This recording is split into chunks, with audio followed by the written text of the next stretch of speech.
Before we dive into today's episode, I want to say a big thank you to our sponsor, PensionBee.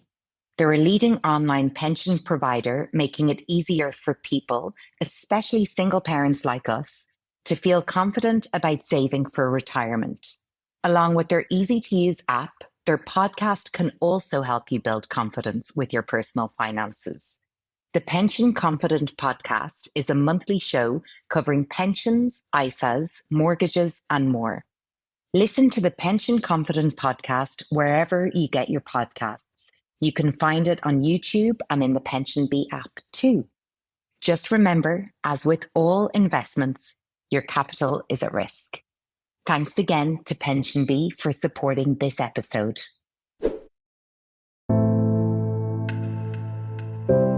Hi, I'm Zoe Desmond, the founder of Frolo, the award-winning app for single parents that features both community and dating modes. And I'm also co-author, along with my wonderful friend Rebecca Cox, that I made through Frolo, of the book How to Be a Happy Single Parent.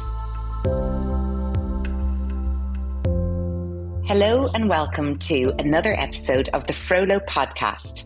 Today's guest is Tess Milton, a certified confidence coach, NLP practitioner, writer and single mom who's on a mission to help women truly heal after divorce. 10 years ago, Tess left an emotionally volatile marriage with 2 young boys under the age of 6 and had no coping tools or support to fall back on. Since then, she's done the deep inner work to rebuild herself from the ground up, not only for her own healing, but so she can help others do the same. Tess now empowers single moms to rediscover who they are, take their power back, and create a life that feels good and is shaped by intention, not just survival. Tess, wishing you a very warm welcome to the Frolo podcast. Thank you for having me, Zoe. It is such a pleasure to be here. And I do just need to add, that was a beautiful intro, but I have to clarify, I am actually remarried. So I have a beautiful blended family now, but I was a single mum for a very long time. And one of the reasons I'm so passionate about working with single mums now is I know how good life can look, whether that's with a partner, on your own, but I understand how much better it can get. So I just had to add that in, because if my husband listens to this later, he'll be like, false advertising. Absolutely. People are going to be hitting her up in her DMs. No, thank you for clarifying. And I think it's still completely relevant because, in my view, kind of when I kind of refer to single parent, really, even when that is, moves on to the stage of the blended family chapter, if that's where people sort of move towards, you're still kind of, there's still sort of single parent, blended family things that need to be navigated. So it's all relevant, basically. But you are sitting in your car in Australia. You were saying that your kids are in school. You're outside your kid's school. So just to give context for how parents make these podcast recordings work from one side of the world to the other when kids are involved. Absolutely. And look, I am sitting in a car park of a school, but my kids aren't actually in the school. It is 5:00 here in the afternoon. So my children are at home, but my house isn't very big. So I knew if I was going to do this recording, I needed somewhere quiet. And what better place than a school car park at 5:00 on a Wednesday, because I know that I can concentrate, I can give you my full attention. And these are the things that we have to do as a mum, I suppose. Absolutely. Got to think outside the box and get creative every single day. Well, really looking forward to diving in, Tess. And where I usually start with in the Frolo podcast interviews is wanting an understanding about your background, your single parent story background for context. Absolutely. Listen, I will go back 10 years. 10 years ago, I was in a very unhappy marriage. My husband at the time was dealing with a whole bunch of his own demons, and it just got to a point where it was overflowing on me and my children were suffering. And Many mums who are listening to this will probably know that space very well. We can take a lot ourselves, but when our children start to cop the brunt of an unhappy home, it can be the catalyst to say enough's enough. So that's where I was 10 years ago, and I had to make the really scary decision of walking away. I had two little boys under 6. I had no money to my name. My husband then was the sole breadwinner. I had no family within a 2-hour drive of where I lived. So I was really unsure as to how I was going to start again, how I was going to make this work, but I knew it had to happen. So I fumbled my way through very ungracefully, very, 2 steps forward, 1 step back. And I didn't have the tools. I didn't have the resources to heal as quickly as I could have healed. And so when I did start to heal, when I did start to find myself again, I became really intentional about continuing to upskill myself and continuing to learn the tools that could help me of yesteryear, because it didn't have to take that long. It didn't have to be so painful. And I've learned a lot since then and feel really honored that I can step other women through that much more eloquently, much less painfully, and they can get to have a life that they love again, that they deserve much quicker than I did. Very meaningful, important work that is. And just to go back then, well, 2 questions really. What was the catalyst that led you to going, okay, that's it, I've got to bite the bullet and leave? And also, given that your ex-husband was the breadwinner and that you didn't have family around, what did leaving look like? How did you make that work? Because I'm sure there's so many people that could be in that situation right now who are listening wondering, but how? It's funny, the thing that made me leave was such a small thing. When I dealt with so many big things, so many really big incidents, and I don't want to go into a space where I talk too badly about my ex. We all have stories, we all have things we could go into, but he's on his own journey, and still 10 years on, is on his own journey and isn't there yet. And a lot of women listening to this can probably read between the lines and understand what I'm referring to in this space. But the thing that actually pushed me across the line was something so tiny. I'd had a break. I'd told him to leave after a really big incident, and he was staying with his mum. And then one afternoon I decided I'll let him come back. I'll let him come back and we'll try to make this work. And I called him and said, do you want to come home this afternoon? And he said, yeah, I'm actually going to go to a mate's house for a few drinks, but I'll be home after that. And I just thought, that's not enough. I've been going through my head for the last week as to how I'm going to make this work, how I can bend and change myself to keep this family together, to keep this marriage together when I'm constantly being, put in a space where I'm hurting, when my children are hurting. And to put that olive branch out and to be told, yeah, maybe later, it was just the thing where I thought, this isn't going to change. This person's not coming to the table the way I am. And I hung up that phone call and I rang my dad, who lived 2 hours away, and just said, Dad, I have to leave him. And he got in the car and he was there within 2 hours. And that's sort of where it began, when I first made that decision to reach out and ask someone to help me. Because there's people that want to help. And so any woman who's in that space, you feel alone, you feel like you're carrying it all on your shoulders. And there's often a lot of shame of actually putting your hand up and saying, this isn't working. And there will be someone in your world who will come and want to hold space for you. And, even professionally speaking, I mean, it's what I do for women every day. So there's always something, there's always someone you can lean on and get that support as you do what you need to do to get out. So what did the very next steps look like for you? Yeah, so my dad stayed for a week. I had a conversation with my husband at the time the next day, I made sure my dad was in the house, so I felt very safe, and just said it was done, it was over, asked him to leave, made sure I had someone there when I did that, just because I wasn't sure how it was going to go down. And that's when I just started needing to make the practical decisions as to what I'm going to do next. So I needed to look at selling my house because we had a mortgage. I couldn't afford it on my own. Called a real estate, went through that process of needing to just tie up those loose ends that need to be tied up, and started looking for a rental that I could afford in areas that I could afford it, and started looking for a job. Reached out to people who could look after my children whilst I was looking for work. All of those really little practical things that that just need to be done, and you find a way. I think that's the thing, is that when you're in that space and you need to leave, thinking of all the things that need to be done can be really overwhelming. But if you just make the decision, if you trust your gut and you trust your intuition and you follow that, you can make those little tiny steps, because they're only little tiny steps every day. You don't need to make any massive leaps, and you just find them.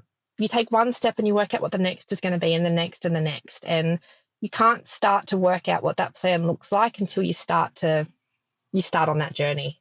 So fast forward 6 months from there, I'd sold the house. I was in a rental, a very rundown, decrepit rental, but it was mine and it was my space, and I made it my home. And it was a really beautiful next step, even though from the outside it didn't look beautiful, because I could start to create my life with my children, and started to build a really lovely network of people around me, people that were going through the same thing, and life started to feel very different from that point. And what would you say, looking back at that time, because you've said that, you want to be able to sort of fast forward it for other people that are going through the same, so that they have the support that they need access to. What were the most challenging aspects for you, and what are the things that you feel you can support people with that will make a difference? Yeah, great question, Zoe. I think that we get really caught up during those times with all the practical stuff that needs to be done. And I did very much, the mortgage, the money, how am I going to feed my children, all of that stuff. And what I forgot was to go deep into the mindset. I put that last on my list, and that's what I really help women do now, because there's a really beautiful opportunity that comes with this messy chapter. And we don't often focus on that. We focus on so much stuff that's outside our control. And this is what I did. I focused on how he was continuing to show up in a way that I didn't want, in the things he was saying, the way the world was viewing me, judgments of others, all this stuff that we have zero control over. But when you shift your focus, you realize there's way more that's within your control.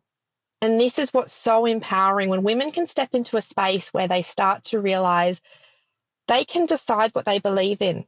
They can decide how they want to feel. They can decide what relationships they keep and what ones they let go, what boundaries they set, the words they say to themselves, what they do with their time and their money and their energy. There is so much that falls within our realm of control, that just by shifting our focus to that, we can start to breathe life into that and create a life that is aligned with that.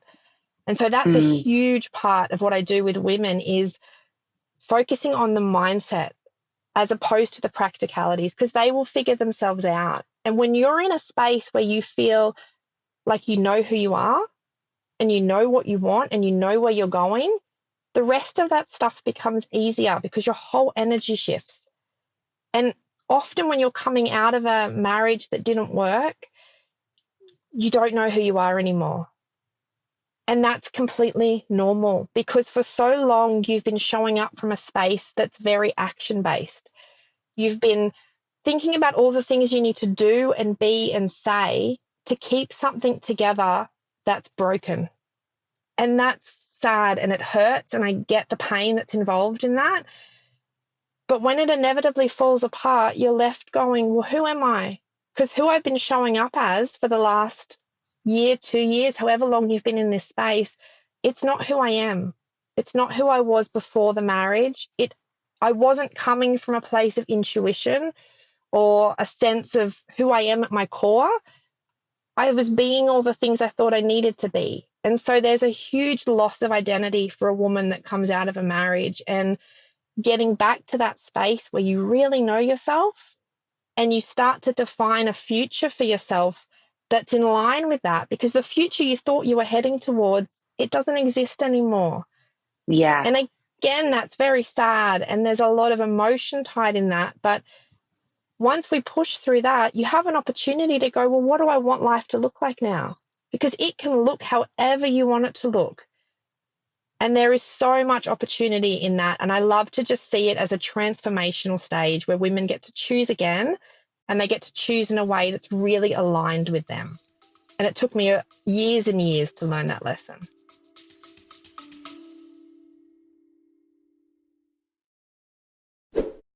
The following is a paid advertisement from BetterHelp. I want to talk about mental health for a minute. Being a single parent comes with its highs and lows, and as single parents, it's so important to make sure we look after ourselves in the process. That's why I'm excited to introduce you to BetterHelp, the online therapy service that's here to support you every step of the way. With BetterHelp, you can connect with registered therapists from the comfort of your own home. Whether you're feeling overwhelmed, stressed, or just need someone to talk to, they're here to help. Plus, as a Frolo member, you get an exclusive 25% off your first month. Just visit betterhelp.com/Frolo.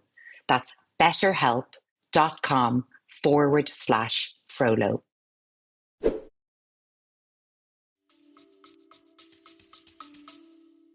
Yes, I think you have put that so beautifully, and I relate so much to that. And I think it can be so overwhelming the beginning, or even before you make that decision, going, oh my God, what does this mean? And all the things I'll have to do. And I relate to what you say about being in that action mode, doing mode, fixing mode. How do I make it work?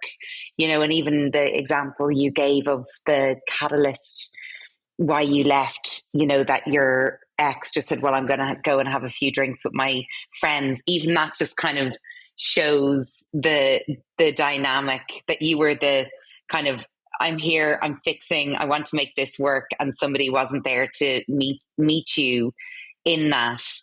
But then, as you say, then there's an opportunity for, the words that came into my head when you were talking is like the great reset, of back to ourselves, back to who we are.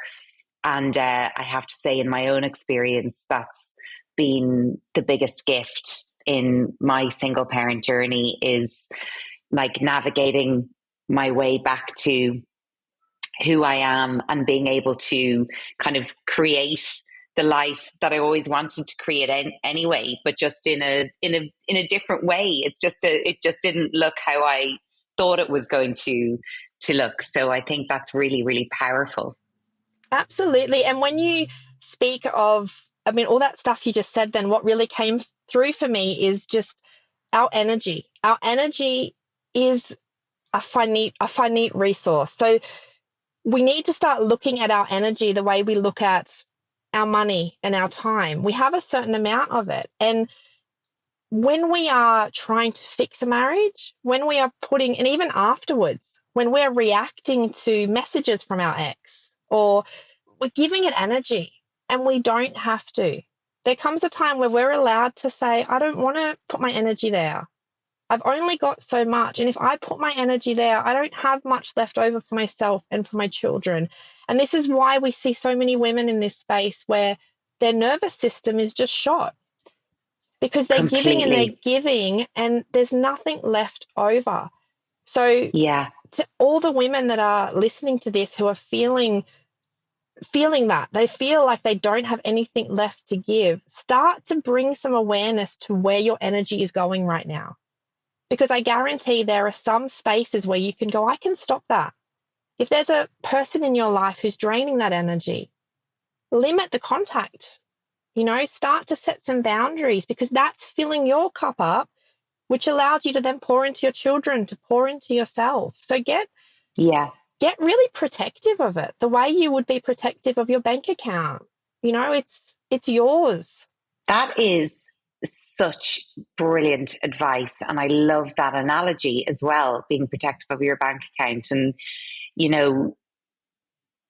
I mentioned to you, because we were supposed to record this podcast, that last week I had an exceptionally just curveball, sort of difficult week. But what you've just said there is making me really reflect on how I allowed my energy to be kind of poured into something, and and how I can be more discerning going forward with ensuring that there's some things that unfortunately we don't have the option. They're important. We have to address, we have to deal with, we have to show up for.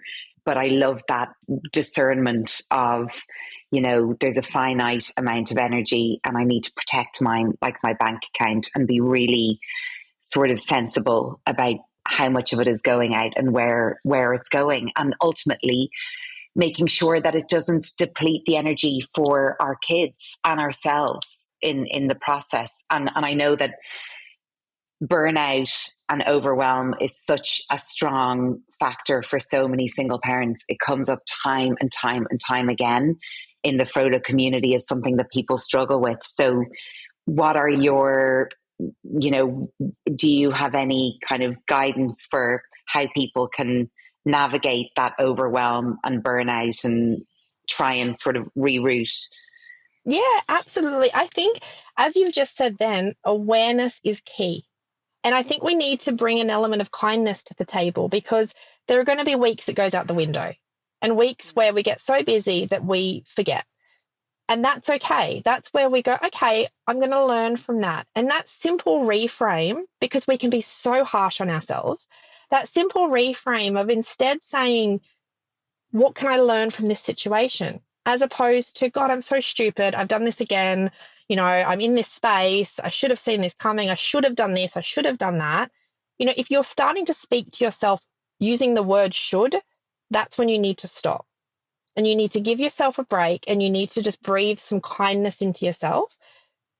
And just notice how you can do it different moving forward. Because honestly, awareness always precedes change. We can't change anything until we bring awareness to it. And often that's all we need to do. As soon as somebody points something out, it's so much easier to change it, because you actually know what it is that you're trying to change. You know what you could do better. But look, to go even further than that, I would love to give the women listening to this some practical tools in terms of starting to choose how they want to feel, because a huge part of what I do is emotional mastery. And we don't learn as children that we can choose our emotions. We're told that emotions happen to us, and they do to an extent. But when we hold on to emotions, that's because we're telling a story around them. So when we're feeling really exhausted, when we're feeling really unfairly treated, when we're feeling angry, any of that stuff, we're making it mean something, okay? Because all of those emotions, they're supposed to come and they're supposed to go. So if you're still feeling something a minute or 2 minutes after it's passed, I would take a guess that there is an inner dialogue going on.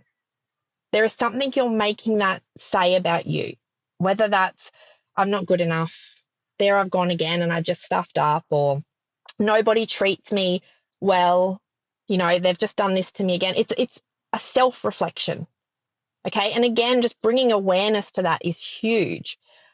But then choosing again, how do I actually want to feel? Because at the moment I'm feeling angry, I'm feeling scared, I'm feeling guilty, I'm feeling hurt, whatever that emotion is, work out what that is, and then work out how you want to feel. And so I've got when I do client work, when I'm working with people on a coaching basis, we do some really cool stuff with NLP where we're actually able to completely release emotions that are heavy, emotions that are keeping people stuck. We have really clever tools where we can speak to the subconscious part of the brain and actually just get rid of those. Okay. But obviously, I can't do that with all the women on this call. So I want to leave everybody with something that they can actually use to feel the way they intend to feel.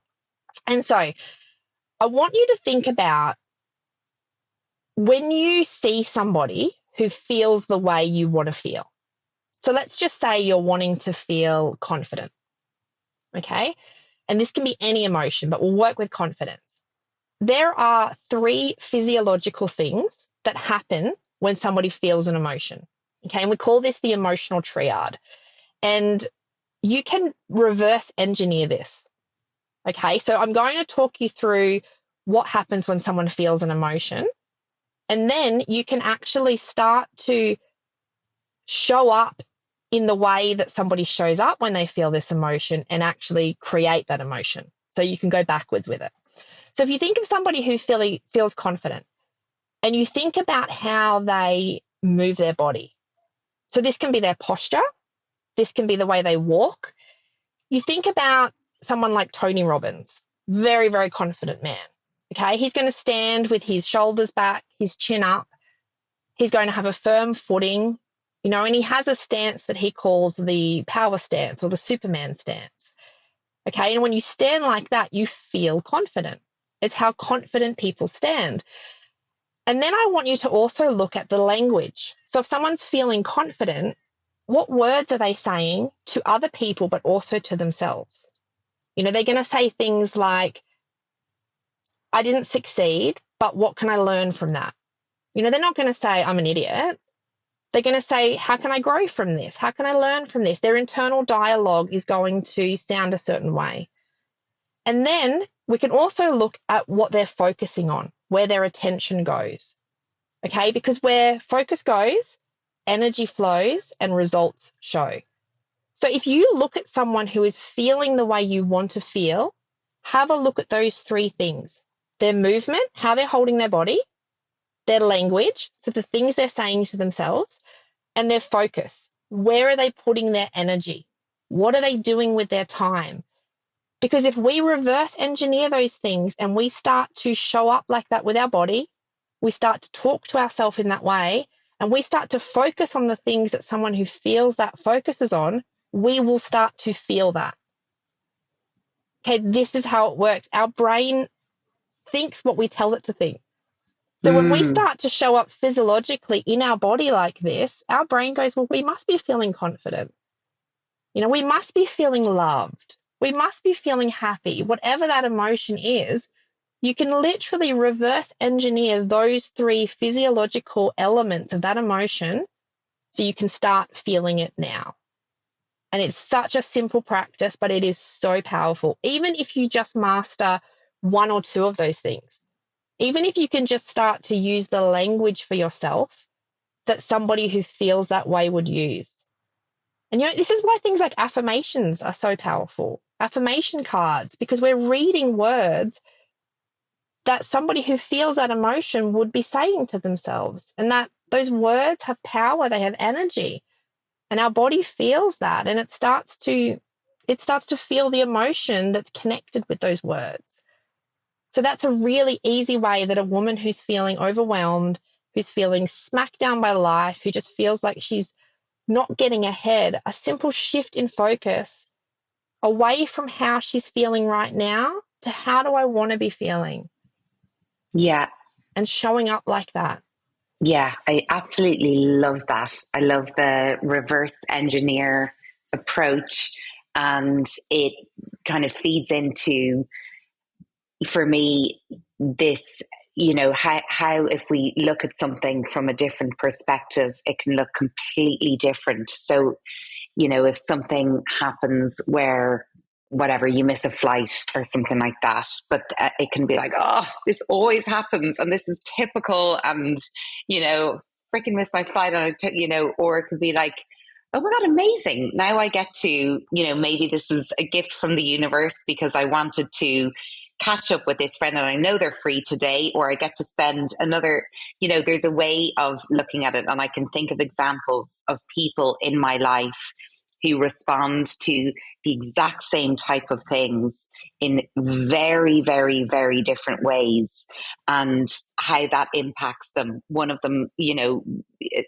sort of might spiral and it might kind of go to, feeding into this mindset of poor me and this is typical and of course this would happen, and the other one sees it as a blessing and an opportunity and a gift. And what you've shown there for me is that same concept as well. And yeah, very, very powerful. Absolutely. And one way I love to explain it when I'm working with clients is, if you imagine you're putting a photo up onto Instagram, okay, and then you change the filter on it, and it can have a very different feel. If you put up just a photo you've taken by itself, but then you change it to black and white, and maybe you zoom it in so it's closer on the face, or you add a nice warm hue over it, it completely changes the feel, even though it's the exact same photo. And so this is what our brain is able to do, is it can literally just change how it's looking at the same thing. And when we do the NLP work, so one-on-one with clients, that's how we're doing it. And this is why I love NLP, is because it starts to look at all of these deep parts of our brain that we feel as though we can't change. And it looks at our brain as though it's a computer, basically. And we can change filters on things. Like, we can go, I have a certain belief or I have a certain emotion and it's not serving me, because like you said, with the people that you know in your life, some people might react in a spin. This is happening to me again. This is, and if I've got somebody like that, we can actually work out what's the root cause here. What's the belief that you have in yourself, or what's the emotion that's keeping you stuck? And let's change that filter.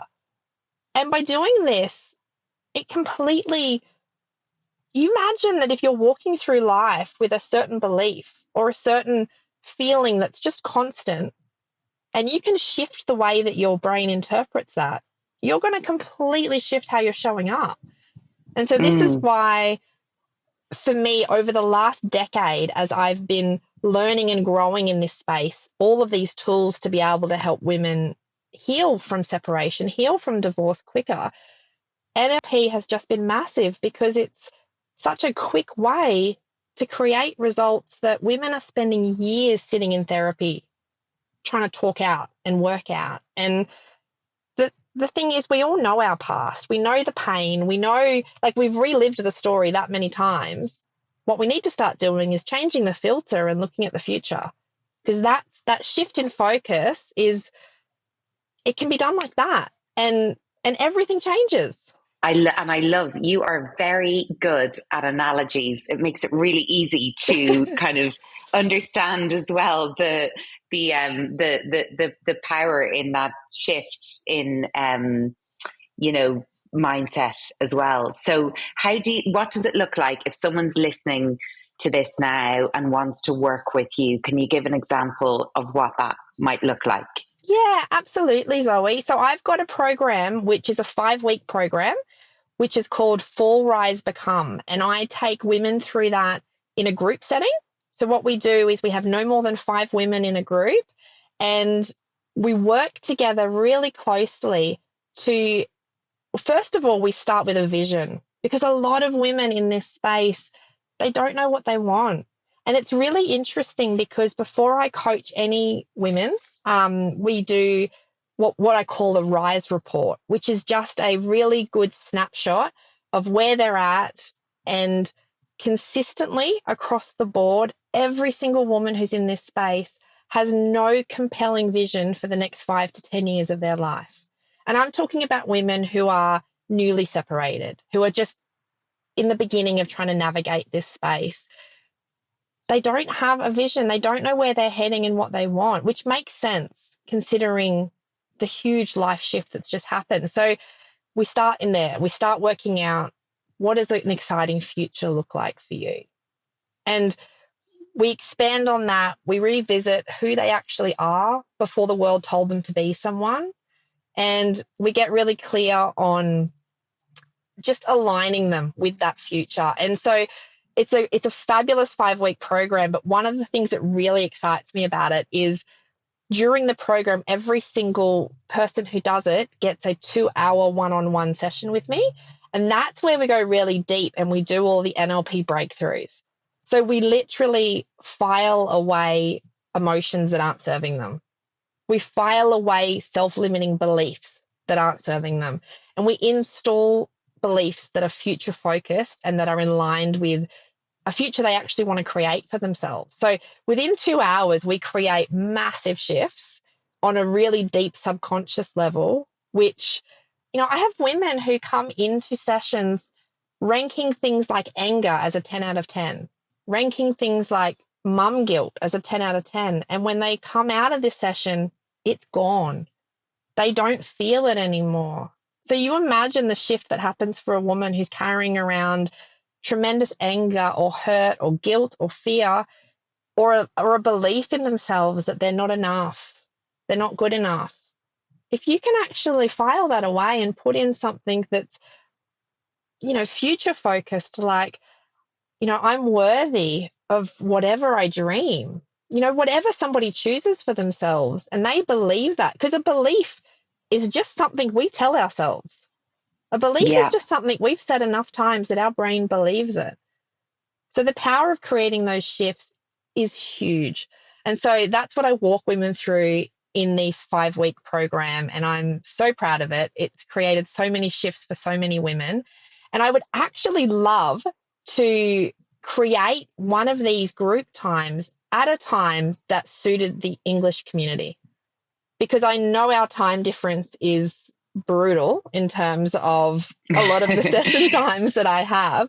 But if your community feels drawn to do anything like this, I would love to create a time, even if that means me getting up at 5 a.m.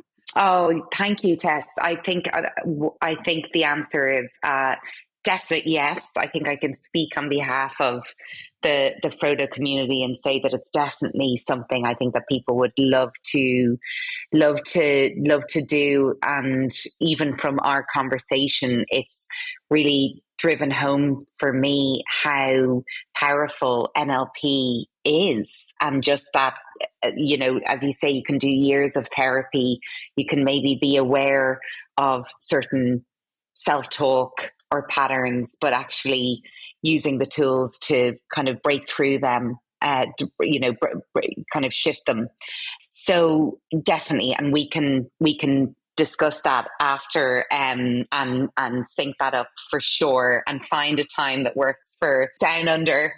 Let me just add in as well, I would love to also offer an exclusive discount for everybody in your community, because I think this is something that would be really transformational for where the women are at in terms of your community. And I would love to be able to offer that in a way that's really attainable and affordable and can create shifts for as many women who feel called to do this as, possible. So, but we can talk about that, Zoe. Amazing. And final question, Tess, what would you say to that woman who was on the other end of that phone call to your ex-husband that day, where he was saying he's going to go for drinks with his friends and you made that decision to leave? When you look back, what would you say to her, and how do you feel about yourself now versus where you were then? Do you know, I get goosebumps thinking about when you ask that question then. It almost makes me want to cry, because what I want to say to that woman is, you are so much stronger than you realize. So much stronger than you realize. And you don't know how strong you are until strong is the only choice you have. And I believe I might have stolen that quote from Bob Marley, but it's true. And it got me through that time, because that whole period in my life transformed me into someone who knows I can do it, whatever that is. I know that I have the reserves within me to do whatever I dream of, whatever I set my mind to. And I didn't know that before. And it took having to be wrongly treated, to be not put first, to be all of those things for me to have to actually grow strong in a place that I didn't even know existed. And it's just the woman you become when you start trusting yourself, when you start making decisions from, in your gut. Any woman who's in that space, she knows if she sits alone and she gets rid of all of the noise of the world, she knows what she should do next. And when you start listening to that voice and you start showing up for yourself, you will get stronger and stronger, and you will one day look at yourself in the mirror and you will love the person looking back at you. So do not underestimate how strong you are, because you've got everything you need to be able to do what you need to do. I love it. I love it. And again, it just kind of, this phrase, the great reset, comes into my head, because it feels like once you get past the difficulty and making that decision and committing to, living your true, authentic life, then there is such an opportunity. But I've really, really enjoyed our conversation today, Tess. I really admire your journey, and the work you're doing is so important. I've learned a lot from this conversation. Fabulous. I definitely want to delve more into NLP because of this conversation, and I'm looking forward to connecting after this recording and looking at ways to collaborate. Beautiful. Love it. Thank you so much for your time, Zoe. And I really hope every woman who's listening to this has got something out of it. And I can't wait to connect with you all again in one way or another. Amazing. Thank you so much, Tess. And thank you again for everyone listening to another episode of the Frolo podcast. Until next time. And that's a wrap for this week. I hope you enjoyed this week's episode. If you did, then I have one small favour to ask. Please can you take a minute to subscribe to the Frolo podcast and give us a rating and review. This really helps other single parents who might benefit from it find us. The Frolo app, which is fully user verified for user safety, is available on the Google Play Store and the App Store, and you can find out more info and download links at www.frolo.com, or follow us on Instagram @FroloApp.